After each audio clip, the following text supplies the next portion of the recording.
So I'm just packing up now in the studio because it's home time. I managed to get the bodice cut out and marked. I haven't thread marked any of it yet or stitched it, but I realised that firstly the front panel, because I was expecting to be using the wrong side of the fabric rather than the right side, I chalked on the right side, and obviously now I've changed my mind. I need to make sure that will actually wash off because it's my sort of like waxier chalk pencil thing.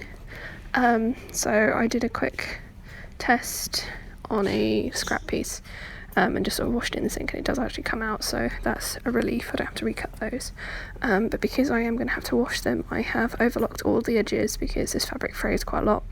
So what I'm going to do is I'm going to go home and thread tack all the chalk lines that I've made, and then I can bung it in the washing machine. Hopefully it'll be ready for tomorrow.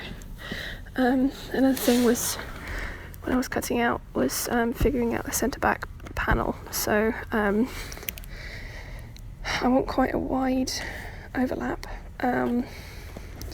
So I wanted like a 5cm overlap, so there's more than enough room for hooks and bars, and also quite a large place to stitch the giant buttons to. And it also goes with the sort of doll theme, because obviously a placket on a doll dress is going to be quite substantial. But I realised that because it's so wide, the centre back is going to be thrown off if I just have them extend them out from the centre back line. So what I've done is I have drawn a line an inch away from the centre back on either side. So in total it makes a overlap of it makes 5cm width. And in theory, if I have both sides have this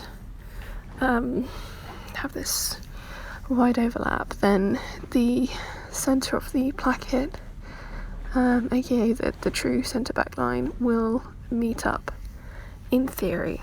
Hopefully this will be the case and it will be fine.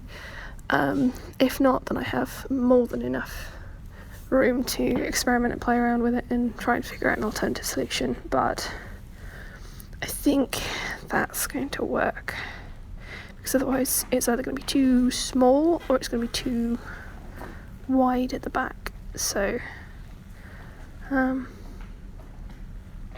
I just have to be careful when I am attacking these lines, because I've crossed out the wrong lines from the original chalk markings that I made. I've crossed them out, so I don't want to chalk those ones by accident and then find I've got it wrong later down the line, so I have to be very careful.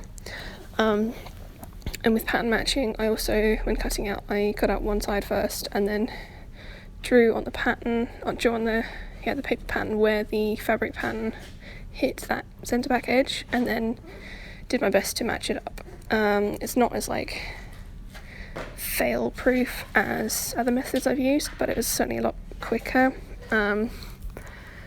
And it worked okay. I won't know for sure until I actually put the thing together, but I'm fairly happy that it's more or less there.